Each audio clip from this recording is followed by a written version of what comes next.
Hi and welcome to a new video. Is there an Instagram story that you want to watch but you don't want the creator to know that you viewed it? In this tutorial, I will show you two quick and easy methods you can use to open other people's Instagram stories in secret. Let's go. The first simple trick is to turn off your iPhone's airplane mode. To do this, open the Instagram app and go to the profile of the person whose story you want to check. Before you click their story, turn on your airplane mode via the control center. Now you can watch the story you wanted to check out.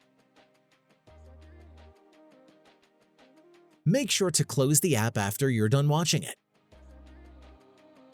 and to disable the airplane mode again. Since the process was done when you were offline, your view won't be registered to the app. However, the disadvantage of this method is that you can only do it with a few and limited stories. It is very likely that Instagram hasn't preloaded them all, so you can only access limited content when in airplane mode.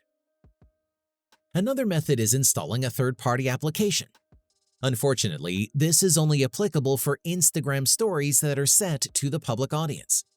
The first step is to visit iganani.com on any browser of your iOS device. You can click on the tag in the top right corner to access the website. Enter the person's username on the search bar, and simply scroll down to see their stories. An additional feature of this app is that you can easily download their stories too. And that's it. If I could help you, feel free to give this video a thumbs up and don't forget to subscribe. Leave a comment down below if you have any questions. See you next time. Bye.